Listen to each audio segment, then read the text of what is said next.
Hello guys, আমি আপনাদেরকে আজকে দেখাবো এই যে সিলিন্ডারের বোতলে আমরা গ্যাস বানাইছি এখন বেলুন ফুলানোর জন্য। তো এই গ্যাস দিয়ে শুধু বেলুনে ফুলে, আর কোনো কিছু হয় না, সেটা দেখানোর চেষ্টা করতেছি। এই যে দেখেন, এই যে ছোট ছোট বাবুরা কিন্তু এই বেলুনগুলো দিয়ে খেলে। এগুলো কিন্তু ভাইরাল বেলুন, বলে বাংলাদেশের আনাচে কোনাচে সব জায়গায় পাবেন। এই যে এখন আমরা বেলুন ফুলাইতেছি, দেখেন।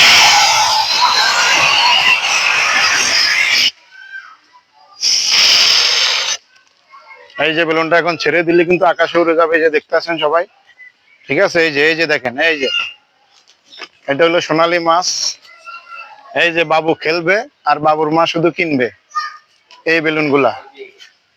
তো মেলায় বাবুরা বাচ্চারা গেলে অনেক সময় বেলুনগুলার জন্য কান্না করে, আম্মুকে বলে আমাকে একটা বেলুন কিনে দাও।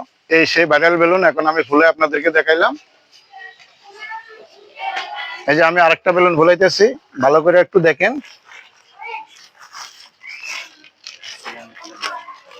এই যে এখন ফুলাইতেছিল আপনার প্লেন প্লেন প্লেন এই যে প্লেন ফুলাইতেছি। এই যে হয়ে গেছে। এই যে বাস, এই যে প্লেনটা এখন ছেড়ে দিলে আকাশে উড়ে যাবে, শুধু উড়বে উড়বে, শুধু উড়তে থাকবে।